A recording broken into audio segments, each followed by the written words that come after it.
AP ముఖ్యమంత్రి నారా చంద్రబాబు నాయుడు ఉద్యోగులకు శుభవార్త వినిపించారు. గ్యారంటీడ్ పెన్షన్ స్కీమ్ జీవో గెజెట్లను తాత్కాలికంగా నిలిపివేయాలని అధికారులని ఆదేశించారు. జీపీఎస్ గెజెట్ జారీపై ఆరా తీసిన సీఎం చంద్రబాబు ఇప్పుడెందుకు విడుదల చేశారో విచారించాలని ఉన్నతాధికారులను ఆదేశించారు. మరోవైపు జీపీఎస్ చట్టాన్ని అమలు చేస్తున్నట్లు ఏపీ ప్రభుత్వం నుంచి ఇటీవల గెజెట్ నోటిఫికేషన్ విడుదల అయ్యింది. 2023 అక్టోబర్ 20 నుంచి జీపీఎస్ అమల్లోకి వస్తుందని నోటిఫికేషన్లో పేర్కొన్నారు. దీంతో ఉద్యోగ సంఘాల ఆందోళన వ్యక్తం చేశాయి. పాత పెన్షన్ విధానాన్ని తీసుకురావాలని డిమాండ్ చేశాయి. ఈ నేపథ్యంలో జీపీఎస్ అమలుపై గెజెట్ నోటిఫికేషన్ తాత్కాలికంగా ఆపివేయాలని చంద్రబాబు ఆర్థిక శాఖ అధికారులను ఆదేశించారు. ఉద్యోగుల కోసం కాంట్రిబ్యూటరీ పెన్షన్ పథకం స్థానంలో జీపీఎస్ పథకాన్ని గత వైసీపీ ప్రభుత్వం తీసుకువచ్చింది. అయితే దీనికి సంబంధించి జీవో నెంబర్ 54ను జూన్ 12వ తేదీన విడుదల చేశారు. సరిగ్గా అదే రోజు సీఎంగా చంద్రబాబు నాయుడు ప్రమాణం చేశారు.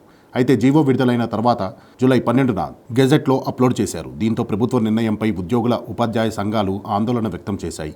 సిపిఎస్ జీపీఎస్ విధానాలను సమీక్షిస్తామని చెప్పిన టీడీపీ కూటమి ఇలా చేయడం ఏంటని మండిపడ్డాయి.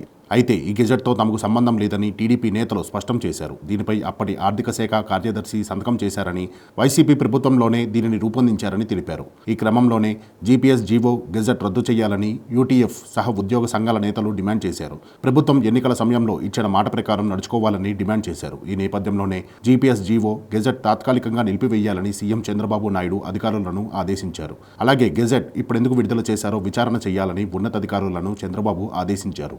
ప్రభుత్వ నిర్ణయంపై ఉద్యోగ సంఘాల హర్షం వ్యక్తం చేస్తున్నాయి. పాత పెన్షన్ విధానాన్ని అమలు చేయాలని కోరుతున్నాయి.